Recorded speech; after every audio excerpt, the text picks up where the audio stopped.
following contest is scheduled for a 2-hour time limit. Introducing first, coming from Pittsburgh, Pennsylvania, wrestling reporter and columnist Justin LaBar. And his opponent, you. Call, tweet, email, because you can go one-on-one with Justin LaBar in Wrestling Reality right now on Trib Live Radio.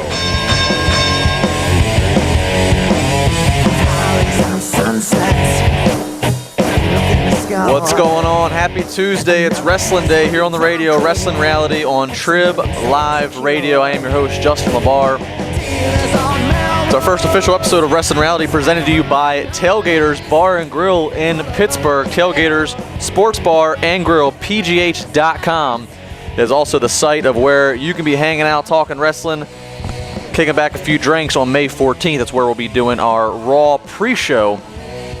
Monday, May 14th, 4 to 7 o'clock. I'll be at Tailgaters doing a live broadcast from 6 to 7. We'll be talking about that a lot. We got quite the show lineup today. We're going to have wrestling legend Dominic DiNucci joining us in studio very shortly, as well as local-based Pittsburgh wrestler Lord Zoltan. He's also a promoter. He's got a great event coming up. And we also are going to have a surprise, last minute, it seems, interview, a call-in from ECW Original and, ironically enough, trained by Dominic DiNucci, the franchise, Shane Douglas, all that and more. We got to get a lot in. Plus, we got Extreme Rules to talk about. Let's talk about Raw last night, the go-home show in Detroit. All day promoted that we're going to see the contract signing between Lesnar and Cena first.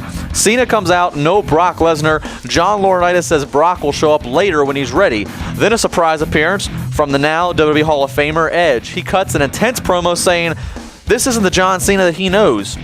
He talks about the violent matches they've had in the past and says that if Cena loses, it's a slap in the face to guys like him. Smart by WWE. I wondered what they would do if they started with the contract, how they would end Raw. So at this point, I'm saying, okay, this is pretty smart. They did all the talk about having the contract signing first, get people's attention on for this hour early, 3-hour Raw, and then get to see Edge, who everybody likes to see Edge, apparently. Chris Jericho versus Kofi Kingston, another solid match as expected between the two. Jericho gets the win. Jericho talks about the match Sunday, and he says that he had sent CM Punk a little gift basket. Backstage, Torres accepts a new position as John Laurinaitis administrative executive secretary, I guess is what they were kind of getting at. Josh Matthews then goes to CM Punk to find out what the gift was that Jericho sent. It was a basket full of alcohol. Punk gave the whole basket to Matthews, except he kept one bottle of whiskey in his hands. R-Truth versus Lord Tensai. I think this was definitely the best overall display and reaction for Lord Tensai. The crowd is still kind of trying to absorb what's going on here, but I like the fact they give a nice reaction. They give that sigh of impressiveness when he hits the ropes and he slams onto his opponent back first. Lord Tensai gets the win.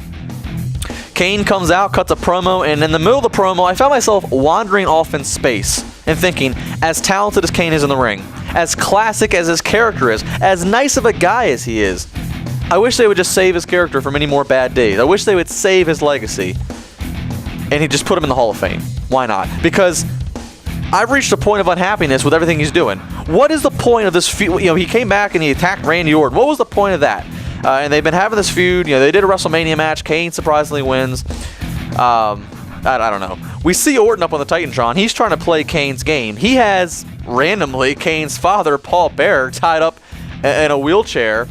How many lives does Paul Bearer have? I mean, we could spend a 2-hour show on the times that he's been held hostage and then written off or died off or whatever on TV. I kind of look at him as like WWE's version of Kenny from South Park.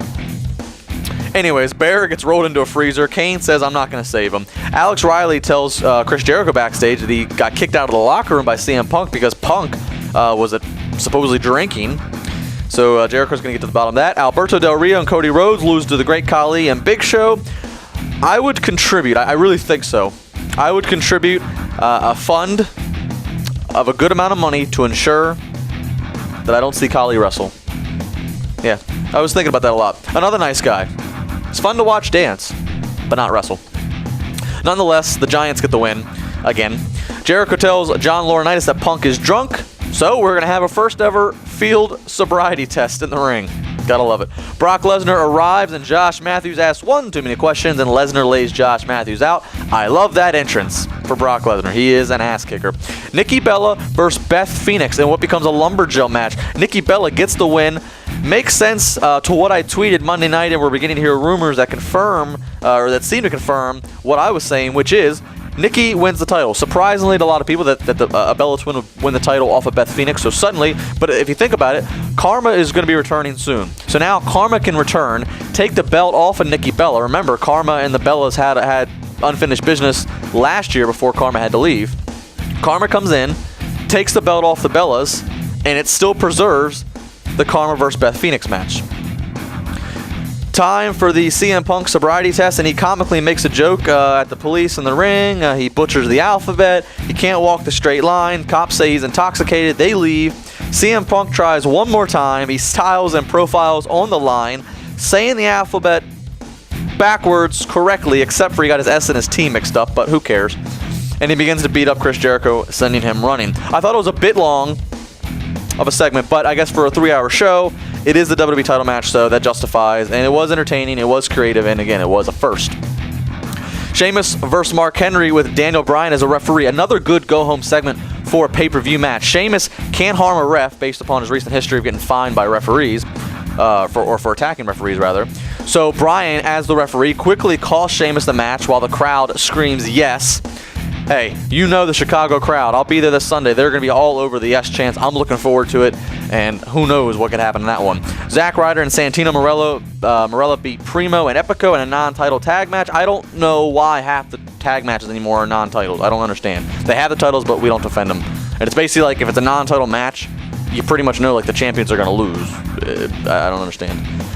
Kane goes to wheel Paul Bearer out from the freezer, then sends him back in the freezer. While it is a bit random, I like the psychology in making Kane that much crazier and a monster that he's not even going to save his own father. But again, I feel this whole feud way too forced. Brodus Clay and Hornswoggle beat Dolph Ziggler and Jack Swagger due to a DQ because of Vicky. Whole lot of dancing takes place there. And finally, the contract signing. Cena doesn't come out at first. Lesnar sits down with Johnny Ace. Now, neither of them are verbal kings, Lesnar or Laurinaitis, and they're doing a live promo in the ring, so this kind of scares me. But Lesnar gives out all kinds of demands, and another thing, and another thing, and another thing. Vince McMahon's private jet, and another thing, and another thing. Show up to Raw when I want. I get what he's doing. They're reinforcing that he's there for money, he's there for himself, and not even Johnny can control him. I understand that. But on and on and on, I felt it needed to be shorter and more impactful. Finally, Cena comes out. He's got the big chain wrapped around his neck, or wearing on his neck, then he eventually wraps it around his fist as he gets into the ring.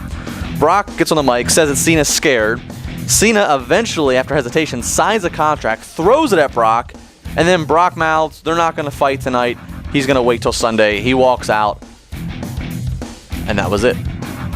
I think the pay-per-view was already sold for a lot of people, but wow, is that the definition of anticlimactic? Put the field sobriety test on last if that's how you're going to do the contract signing. At least the field sobriety test would have been comical. You would have an anticipation for the fact that it was a first, and it would have ended with Punk, beating off Jericho. I don't know. But nonetheless, that's what it is. Anticlimactic will not be what this show is. We got a ton of stuff coming up. Shane Douglas, Dominic DiNucci, Lord Zoltan, your calls, tweets, emails, 412-320-7925, sportstalk@tribweb.com, and of course, tweet me at Justin LaBar. We'll be back.